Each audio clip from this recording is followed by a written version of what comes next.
Well, welcome everybody to this special edition of the EdUp Experience podcast.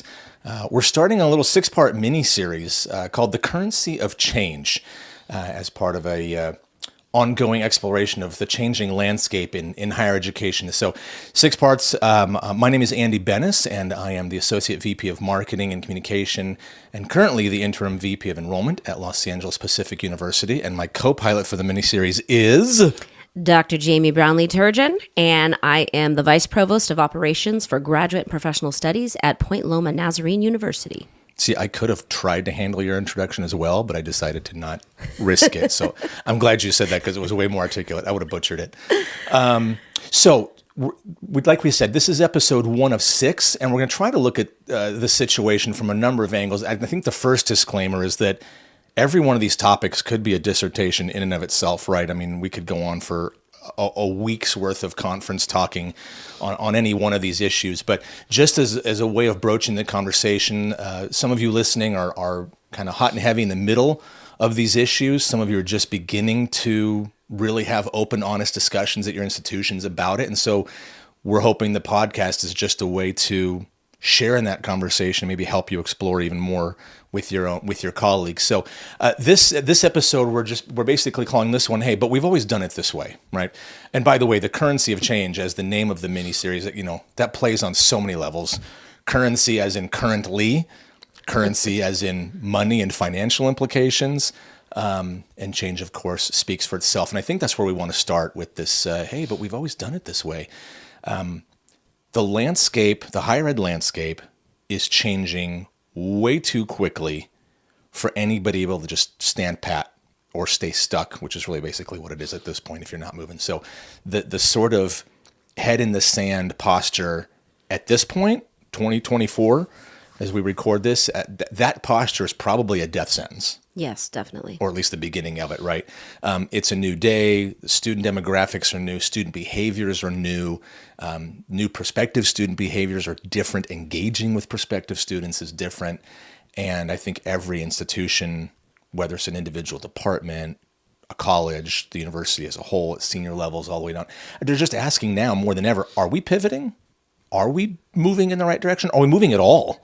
And are we moving in the right direction? So, and you and I were talking about this earlier, Jamie. I mean, I think we're at the point where the word crisis is appropriate, right? And I know you've got a special connection to the word crisis. So tell us about that. Yes. So my research from my doctoral program and my husband's as well is around crisis leadership. Mine specifically focuses on a leader's ability to identify and avert crisis. So imagine how that is relevant in the changing landscape of higher education. And there's 5 stages of crisis. This is actually what's fascinating to me. 5 stages of crisis. Signal detection is the first phase. I think we're past that. We know with the enrollment cliff coming, it's here. Let's just say it. It's here. And just the question on whether or not there's value in higher education, we're past the signal detection. We're in phase 2, which is prevent and prepare. So the question is, what are institutions doing to prevent and prepare? And prevent, a lot of that is saying, how are we diversifying? If we know that the traditional market is declining, and that's where people are really questioning education, what are institutions doing? Yeah.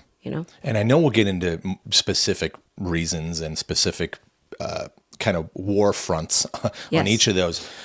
But I think it can't be overstated that higher ed, and I know some will not appreciate this analogy, but you looked at the automotive industry, right? The American automotive industry back in the day when GM owned the world, right? Ford, Chrysler, Chevy. I mean, it was just, they could do no wrong.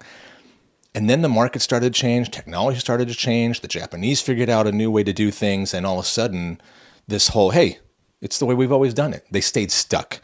And I think there are some parallels. Again, if you're not a gearhead and you don't appreciate the automotive analogy, the issue is these old assumptions, these old mindsets. Mm-hmm. I was just scrolling through some competitive, social media posts from multiple institutions, and it still feels like every other picture is of that clock tower, right? That ivy covered, marquee building on campus that figures in all of the literature and all of the promotional materials. And it's still, hey, if we build it, they will come. And I think a lot of folks have been writing that, and I say folks, really institutions and the people who run those institutions have been writing on that. Well, we have a rich tradition. We have a beautiful campus. We have as if today that's enough to just keep folks coming. And yet we still keep doing it. I mean, these are posts from this week that are like, look at that beautiful bell tower. And people are just in love with it because they live on Planet School, and this is their corner of Planet School, and they assume that everybody thinks their baby is as pretty as they think it is. Well, so going off of that, and we think about crisis, we are in a simmering crisis. So gone are the days that we should be doing that, because it isn't just about, is this program going to make it, or is this institution going to make it? Higher education as a whole is being challenged in society, and we can't ignore that.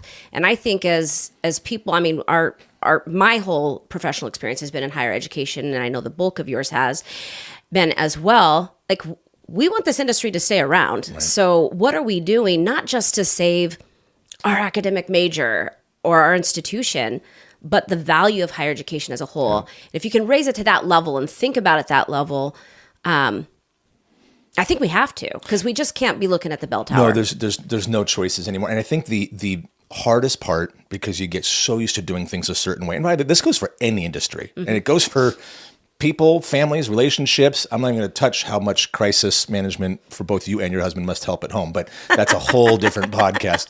Two people whose specialties are crisis management. Either you're creating them just to solve them and prove that you can, or you're avoiding them really well. But that's a different... Identify and avert. Yeah, Identify and avert. That's code for happy hour, isn't it?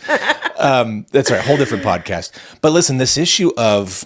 we're talking about how much education has changed, how much learning has changed. This issue of needing to unlearn and relearn. And I think this, to me, at least still feels, with all the conferences you and I go to, we hear from folks from a variety of institutions, different profiles, right? I mean, we're a fully online institution, no physical footprint, to campuses that are only traditional, still haven't gone online. And I emphasize still, as in, holy smokes, it's 2024 and you're still not finding a way to go online. You're going to be a case study at some point on whether you pulled it off or not. But we have to unlearn the assumptions, the behaviors, the processes, the patterns. We're all in a cyclical, no matter how many start dates a year you have, whether you're just fall or you're fall and spring, or you're every month on some of the more aggressive online institutions. Before they got there, they called a timeout and said, we cannot keep doing what we've been doing. No matter how many hundreds of people on our staff and faculty, in some cases thousands, no matter how comfortable they are with it, how used to it they are, we're going to have to begin to turn the Titanic. So the first piece of this is just mental, right? It's a little bit of awareness, but we also talk to some people who are overwhelmed by what they perceive are the number of things that would have to change. Yes. Right? They're like institution wide. Okay, so it's one thing that the student demographic, the student population is changing. Okay, it's another thing that technology and AI are changing how we deliver that education. It's a whole other thing that society as a whole is viewing us differently now. So the headwinds feel like they're coming from multiple directions. And I think some people, and again, I keep saying people, but they're individuals, but institutional leadership, you just freeze because you're afraid. I mean, you've seen that, have you not? Yeah, I think what I'm seeing is a number of institutions saying, well, let's do layoffs. There, I said it.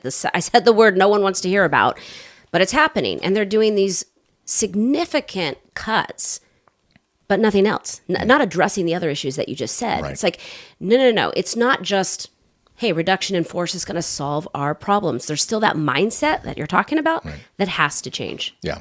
And I think that's... among them, and by the way, the list of faulty assumptions or old thinking, we could do a long list of those quotes. But I mean, among them are things like, hey, they need us more than we need them, right? It's a little bit like that higher education elitism. We are the keepers of knowledge, and it packaged up in degree programs.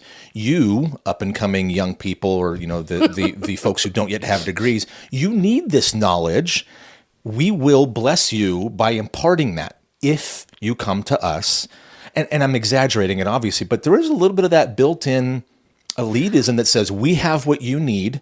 You have to come to us for it. So we're going to sit here and wait and then decide whether we'll be the ones to give it to you. That if you build it, they will come, or, hey, they need us more than we need them. I want to add on to that, though. Please. It is definitely, they need us more than we need them. And we know how you need it. So if you are 21, you know what? I don't know if you can do online learning. I'm not sure if you have the experience to be able to engage in that.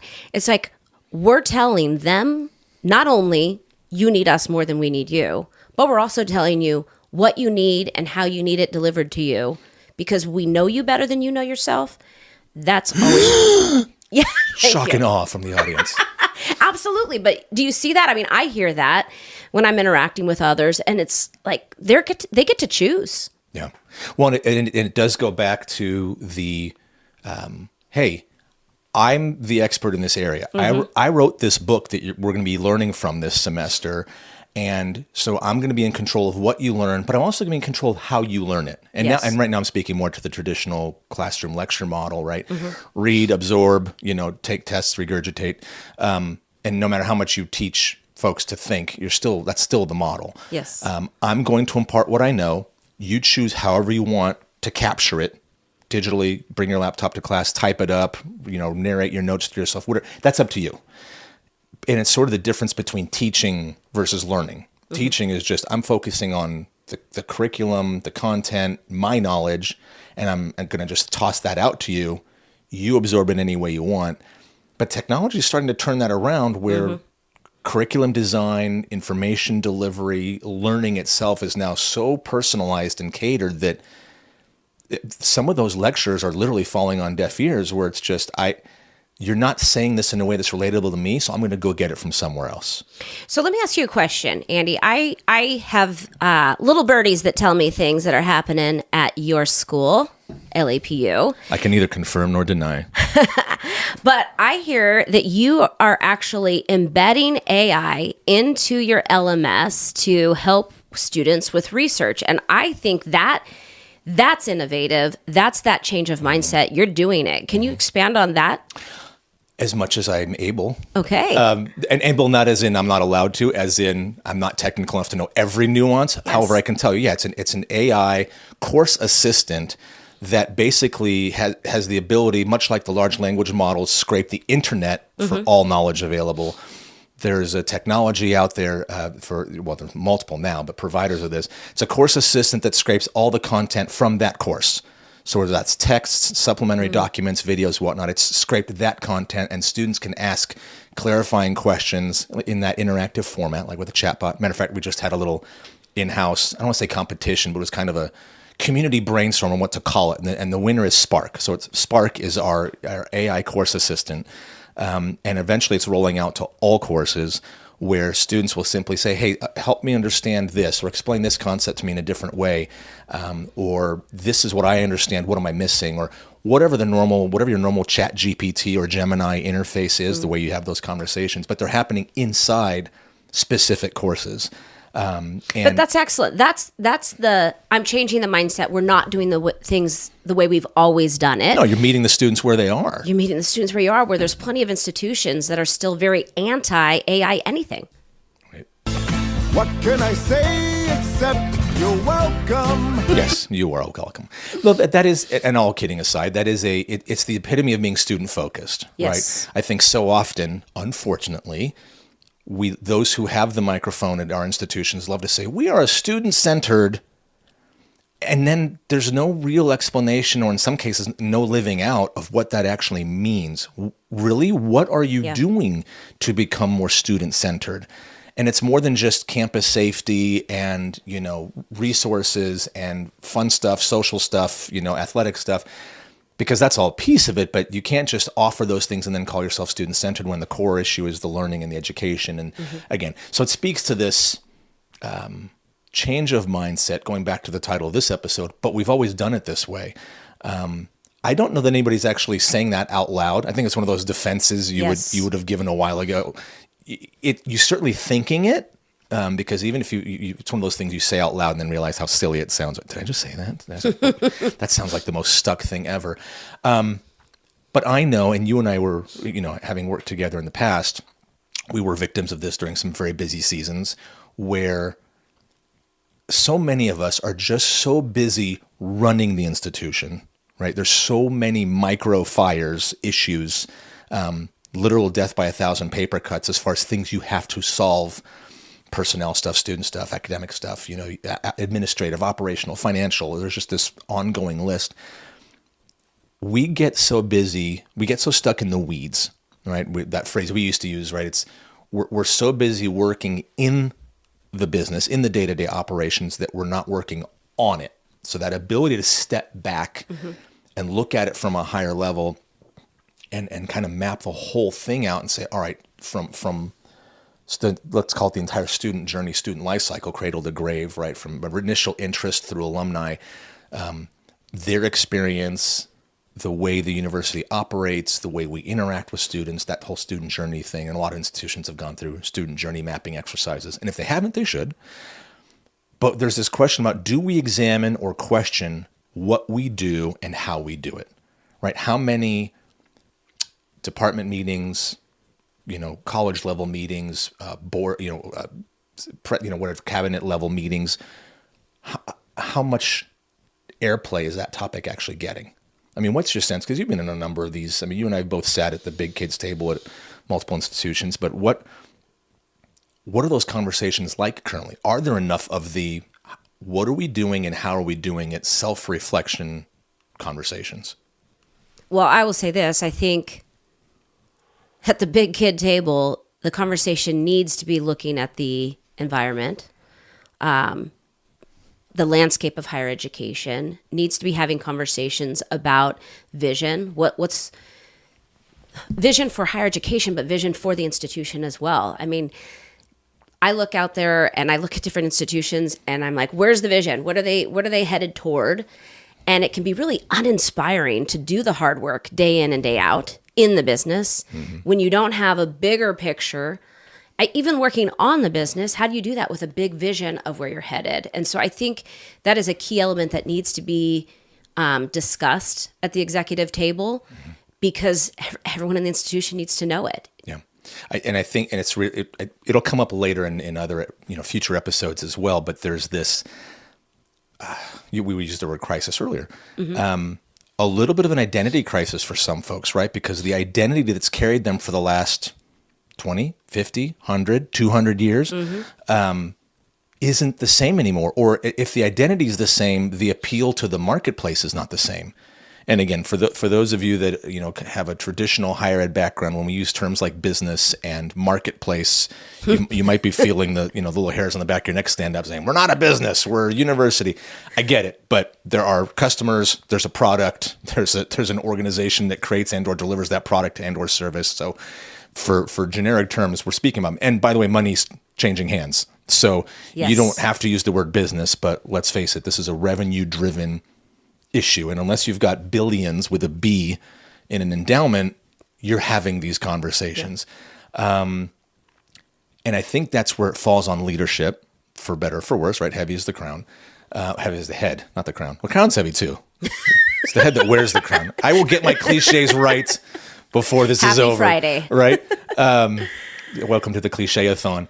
But it's about leadership, making space for those conversations, being transparent. And you and I both know that anytime the further up that food chain you go, the greater role politics plays. Yep. And then perception is reality.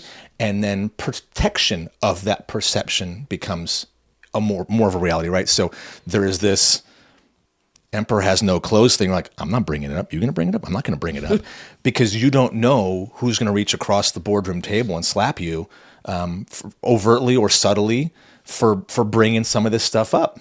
But if we don't bring up the hard topics, we get to stage 3 of crisis, which is the actual event. And that's when your institution, your top line revenue, your bottom line, those things are swapped. And you're looking to say, where do we do cuts? Why get to that stage? Have the tough conversations. be okay with tough conversations. We talk about it. Be comfortable with uncomfortable. Yep. The messy middle. The messy middle. This is where we need to be if we're going to be sitting in those seats. Yeah, it does. I mean, it genuinely breaks my heart when I hear colleagues in the industry or even just loose acquaintances, folks you meet at conferences and stay in touch with, who come from institutions with all across the spectrum, from those that are in great shape and trying to ride the wave of adjustment and transformation, and those who are just, we don't know what we're going to do. Yeah. We barely know what the problem is. That whole spectrum. Or they're just reactive. That's what I mean. To whatever the immediate problem is, and not thinking future. What do we need to be solving for 3 years, 5 years, 10 years from now? Well, and that's just it. To your point about stage 3, and I'm trying to learn your stages of crisis because I'm getting a mini lesson here. A lot of folks don't have the conversation until it's time to slash, reduction in force, sale of real estate, the dropping of athletic programs, the dropping of academic programs. I mean, all of these negative things that happen almost hatchet style when the boat is taking on water faster than you can get rid of it because you didn't plan ahead and steer away from the iceberg, whatever analogy you want. I think this is the issue, is making sure that the conversations are happening, that somebody's got to be bold. And you would hope ideally that starts at the most senior levels, right? The president of the institution, the provost. I mean, so that both operationally and on the academic sides of the house, everybody's addressing the real issues. Because, and I'm not going to pick on anybody in particular, but whether it's the academy that digs their heels in and says, we are not letting go of faculty. That's not fair to them. They've been too loyal for too long, and we refuse. Okay, so you're asking everybody else to do their part, but you are untouchable, whether that's reduction in hours, reduction in labor force, whatever it is.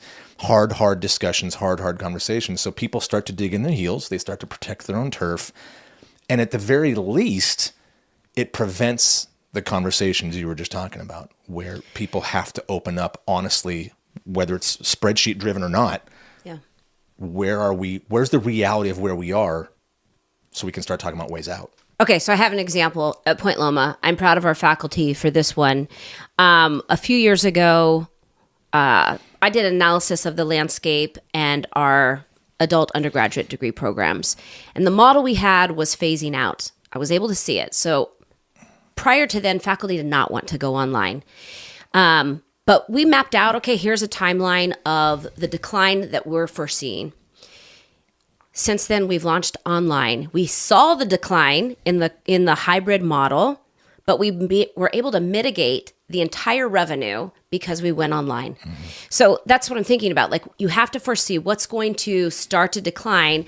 What is your mitigation plan so that you don't? We didn't have to do any layoffs because we shifted their responsibilities. They shifted to teaching online, and many of them did that. There's still some that do not want to be part of that.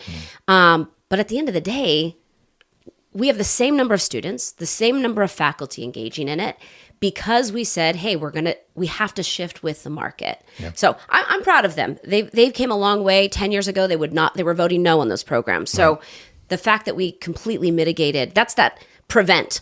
Yep. How do you prevent it? You diversify, but you got to have the tough conversations to be able to get to the point to know how to do that. Well, and the word that came to mind as you're giving the example is collaboration. Yes. You can't, anytime it starts to feel unilateral, right? The administration is forcing things onto others, a la the academy, or vice versa. It simply de-evolves into an us versus them. Now it's turf wars. Mm-hmm. Now it's ego battles. It's how dare you? Do you know who I am? Do you know how long I've been here? I mean, all that stuff. It starts to get personal, and where it's not, it starts to get, and no one wants to be in that space. But somewhere somebody has to be facilitating practical options like that, where again, we're going to bring up the word business phrases that offend people, but salesmanship. Mm-hmm. There's a good way to present an idea, and there's a really bad way. And you and I both know, having had both good and not so great leadership in our past, there's a way to couch something to gain buy-in, right? You build some consensus. You point out the positives. Hey, in exchange for this sacrifice, we're looking at an upside of this. Being able to articulate that in a way that your audience hears it without attack, without offense, without it being personal, that's an art form. And Absolutely. that's why you salesmanship, because on average, salespeople know how to say things for their prospective customers to understand. Say, ooh, that will absolutely scratch the itch I have at the moment, and you learn to speak that language. And I think a lot of us, sometimes in the higher ed space, look, this is my world. It is what it is. Take it or leave it. Hear me or don't. But if you don't understand what I'm saying the way I say it right now, that's on you. Yeah. And you can't do that. And it's related to that mindset. If you're holding on to the tradition, if you're holding on to the past, if you're holding on to your favorite way of doing things, all you can say is, Let it go, let it go. I can't tell you how many times we've needed to like break out into that song I know. in meetings, right? Okay, I appreciate how passionate you're about that, but you've got to let it go. But let's go back to the leadership piece, and we'll start to wrap up on this. When we start to talk about what does change even look like, right? We talked about being okay with not being okay. But how do we, when I say we, I mean you, me, everybody listening, regardless of where you are in some kind of hierarchical org chart, I would say everybody's got a leadership role, whether you're a manager of people or not, because you can lead change without being a leader of people in an org chart, right? Mm-hmm. How do we start to have those transformational conversations in an industry that is really resistant to change? I mean, what's the grassroots version of this? Well, that is the question of the hour. I've had to take that approach because my institution is more traditional minded. And it's been about building relationships, creating awareness, respect for what each player's role is. Mm-hmm. I mean, I'm enrollment. I don't have a job if I don't have academics, right? But academics doesn't have a job if they don't have me bringing in students. And then where's marketing in that? And so I think it's respecting everyone's role, but creating awareness and that common vision. Yeah. You've got to have a common vision. I think that's just such a key element of it. But I think about the academy, they're focused on their area of expertise, whether that's biology, nursing, whatever it may be. Mm-hmm. That's their expertise. How do we help them understand the landscape of higher ed, which right. Coming from marketing enrollment, that's what we study. Right. When we're researching, we're looking at the landscape, the competition, who's doing what. Those are the conferences we go to. So it's like, how do we bring that to the table? But there has to be that mutual respect and relationship so that we listen to one another. Yeah. And you used the word twice, and I love it because you nailed it. It is relationship. Again, mm-hmm. Like any social or professional or corporate situation, the relationship piece, this issue of, well, whose issue is it anyway, right? Who owns this? Mm-hmm. Oh, there's a problem financially. Well, get the CFO on it. Get the finance office on it. Well, they got to figure something out. It's their thing.